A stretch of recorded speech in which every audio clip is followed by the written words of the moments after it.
What's up, guys? Welcome back to another Stay Fresh production. And welcome to my inaugural niche seasonal list of any kind. This is for the spring of 2018. Again, this is kind of weird for me. Never thought I would be doing this, but here we are. I did a designer list. If you missed that, I'm going to leave that up there. Make sure you check that out. Those are my designer picks that I'll be wearing for the spring. And we're going to structure the niche list in somewhat of a similar way. And that is, I'm structuring this list not based on what I like the most in terms of smell. I love all of these fragrances for the most part that I have here, but I've structured them in such a way that they're listed in how much I will be wearing them, how much I know I will be wearing them. Again, trying to be realistic with myself and saying that even though I find this fragrance more interesting, I tend to wear this one more, so this one gets ranked higher. And that's how we're going to work out here. So we're going to jump right into it. Once again, no honorable mentions. I have 10 here for you. Disclaimer, we're going to see a lot of Creed on this list. Creed is one of my favorite niche fragrance houses, and they make bangers for the spring and summer, as many of you already know. So many of these are featured on this list. Let's jump right into it. First fragrance on the list actually comes from the house of Acqua di Parma. This is a brand new addition to my collection here. I'm still not exactly sure how I feel about it. I think it's a beautiful scent, but it uses the note of fig very heavily, and it, that juicy fruitiness and the tartness it brings is something I'm still getting used to, but I look forward to seeing how it plays when it's warmer out this spring. And this is from the Blue Mediterraneo line, and this is Fico di Amalfi. And again, a beautiful fig note. There's some citrus in here. It's pretty transparent, pretty aromatic, fairly sweet, but again, not like candy sweet. It's definitely a unisex fragrance, and that is also one of the things that I'm still trying to wrap my head around. It does kind of at moments, I get wafts and it feels a little bit feminine, but I think it works for a man just fine. So I'm gonna keep messing with it. It's brand new, that's why it's my number 10 spot. Still getting to know it. That's Acqua di Parma's Fico di Amalfi. At number 9, this is another Acqua di Parma fragrance, and I've had this one for a little while, and I've always enjoyed it. I'm happy to have it on this list. I do like it, but I know for a fact I'll be reaching for others over this one. And this is Colonia Essenza. And primary note in this is neroli, a very clean, fresh, uplifting neroli. You're gonna get quite a bit of citruses. You get this petitgrain vibe, that neroli petitgrain combo that you see in other fragrances that creates this soapy accord. Very clean, fresh, very masculine. Yeah, just a beautiful scent for the daytime. It's pretty casual, but I do think it could work very well as a daytime formal scent. This is Acqua di Parma's Colonia Essenza, coming in at the number 8 spot. I love this fragrance. Again, I find this fragrance more interesting than some of the others on this list, but I know for a fact that it's something I like to reserve a little bit more for upscale occasions. I don't really like to wear this casually just because of its scent character and profile. And this is no stranger to the community. This is Reflection Man. Now, I know many of you guys might be a little upset to see it this low, and again, it's not because I don't like it. Again, oh, this scent, jasmine. It's like this creamy sandalwood jasmine. There's a little bit of sweetness, a little bit powdery, but it has this musky quality to it that makes it masculine. Man, it's a beautiful scent. It's often compared to Jean Paul Gaultier Le Male, which I used to have and got rid of, and I actually see the comparison, but Le Male has that mint vanilla combo that comes off a little bit harsh to my nose, and this is just so elegant. Again, I know I will be wearing it, but I know I'll be very selective as to when I'll be wearing it. So that's number 8, Reflection Man from the House of Amouage.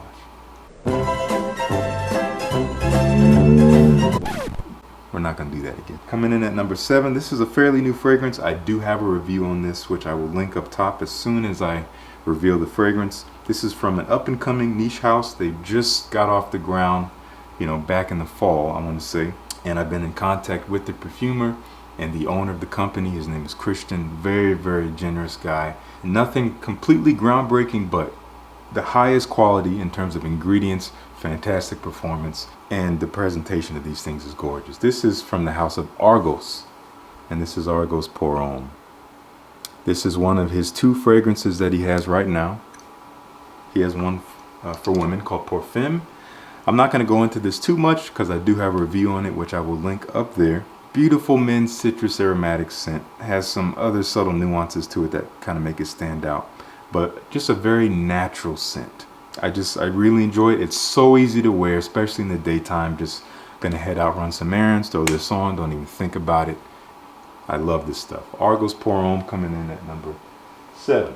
At number 6, we have our first Creed fragrance, and they will be taking up a majority of the upper part of this list.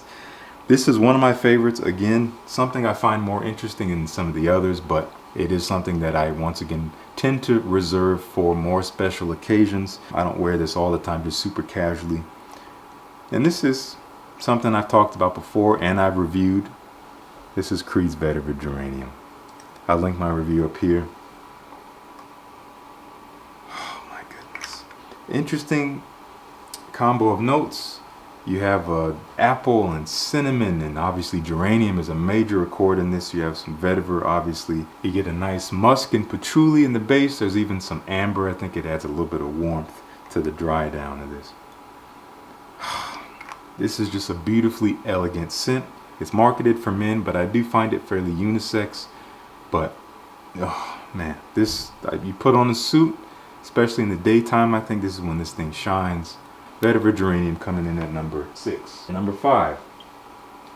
Numbers 5 and 4 will both be Creed fragrances, just to let you know. At number 5, this is also a fairly new acquisition in my collection. I used to have a designer fragrance that was an alternative to this. I actually did a comparison review on that a while back. And I will say that my thoughts on these 2 fragrances as they were expressed in that review have changed. First of all, we're talking about Creed's original vetiver. And if you didn't know, this is often compared to Mugler's Mugler Cologne, which actually came out first. I believe that came out 2001 and this was released maybe 2004. So people say like, well, Creed copied Mugler, and they could have, honestly. I wouldn't be surprised, but I'm also not upset by it, because at that time when I did that review, I said these fragrances are basically 95% the same, and they kind of are in terms of scent. But in spending more time with it, I've noticed a few things. First of all, if you don't know what this smells like, it basically smells like a clean green soap. Very fresh. You get some citruses. I know there's some mandarin in there. There's definitely some vetiver in here. You get even some ginger. Adds a slight spicy kick to it. And there's some sandalwood in the heart, which brings this creamy nature to it. I don't remember if Mugler Cologne has sandalwood in it, but it definitely does not retain that creamy nature that I get from this. And that is what sets this apart for me. It's so much smoother all the way to the dry down. Mugler Cologne is a nice scent, but it can come off a little sharp in a way that I'm not a fan of, especially when you put them side by side.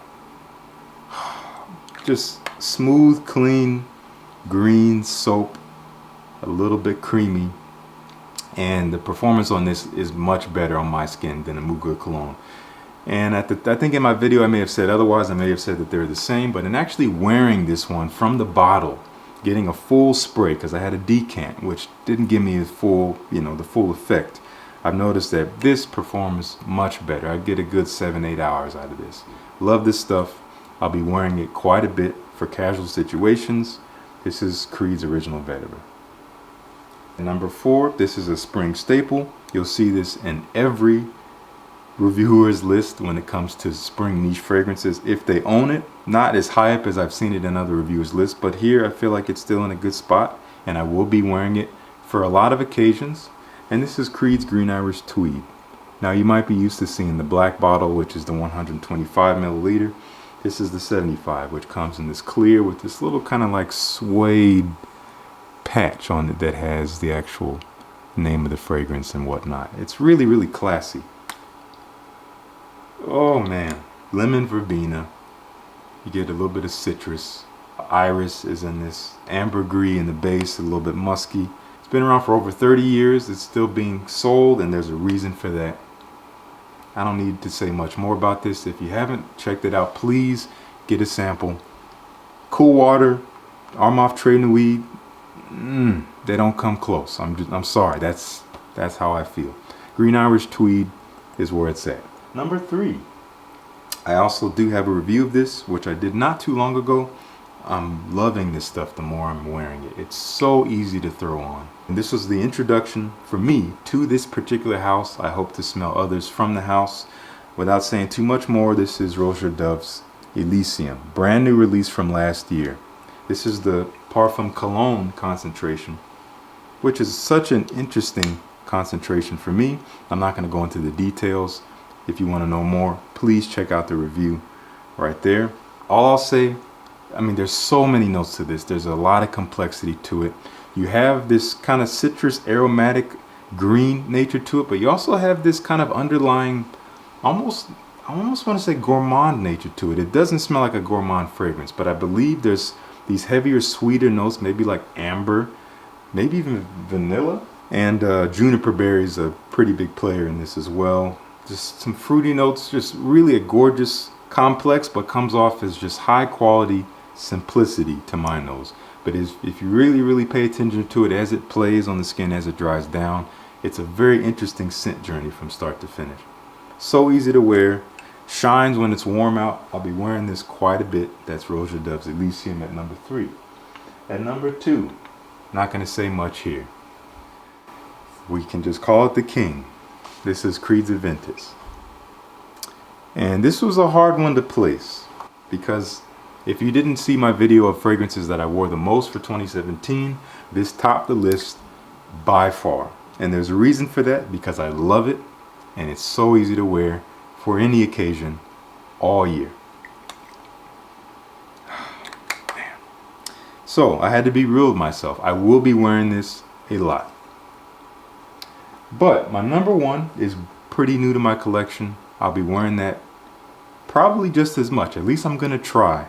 I made a decision to not just fall into the same thing over and over. Yeah, I know I could reach for Aventus all the time for every occasion from here on out for the rest of the year.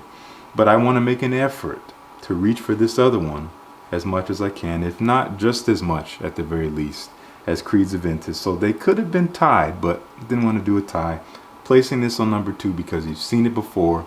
It's not played out, but it is getting old. But the scent is still beautiful. I'll still be rocking the crap out of it this spring. So that's going to be Creed's Aventus at number 2. For those of you who are just kind of getting into fragrances and you've never heard about this fragrance, just to give you a small picture of it. I haven't reviewed it, so I'll just let you know. You're going to get this very fruity, juicy, sweet pineapple note. And there's a citrus component to it as well up top. There's kind of a piercing bergamot mixed with that pineapple, mixed with some birchwood. Almost has a smoky quality to it. You get some florals, you get some like rose in there, and you also have a bit of apple, again underlying of birchwood, and also that musk, that ambergris, and vanilla. And as it dries down, you lose the fruitiness, but it becomes more woody and more vanillic and more musky, and it's just a gorgeous scent. I get great performance out of this. Anyway, I just wanted to tell you a little bit about it if you didn't know. That's Creed's Aventus at number 2. And my number 1. Now, this is technically not the first time I've mentioned this fragrance on my channel. I did release a video a few days ago. I actually ended up having to take it down for technical reasons, and in that video I did briefly mention this fragrance. Maybe about 1,000 of you guys actually saw that video, so some of you did see this. But beyond that, most of you haven't seen this fragrance on my channel, so we're going to talk about it now. I do have a review on it, released from last year from the house of Creed, and it's Creed's Viking. That's right, Creed's Viking has topped my spring niche list. Why? Because I love this fragrance. It's easy to wear for me. I can basically wear it in all the same occasions as Aventus, but it is nothing like Aventus. I'm not going to talk about the notes all that much because I do have a review, which you should check out if you want to know more about the notes that make up the scent. But just to briefly describe this scent, I get this slightly sweet, minty, fresh, kind of peppery. It has that It has some pink pepper in there, so it has this rosy pepperiness to it.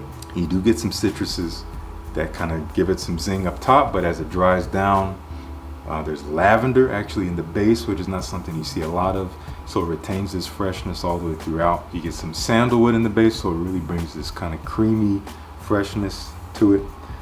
Vetiver, patchouli,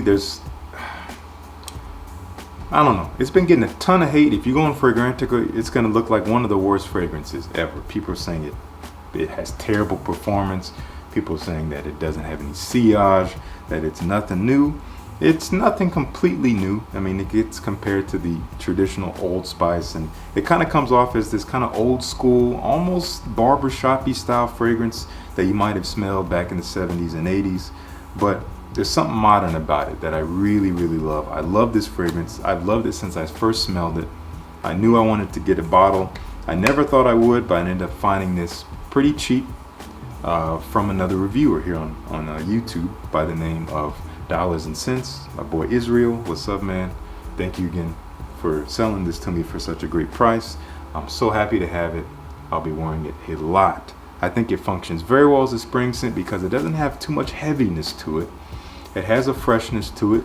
It does have some depth with that patchouli in there and some of the woodiness in there and that vetiver note. So I think it's great with riding the line between kind of cool and warm weather. Works day and night in my opinion. Love this stuff. Again, check out my review if you want to know more about it. And that's my number one, Creed Viking. So thank you guys so much for checking out the list. Hope you enjoyed. If you know or are familiar with any of these fragrances, please let me know what you think of them down below. Once again, give me your top 3 niche fragrances, if you have any, that you'll be wearing for the spring. If you don't, just give me your top 3 fragrances again. Even if you commented on the last video, let me know again. We can keep talking about it. Thank you guys so much for tuning in. Peace. I'll see you guys in the next one.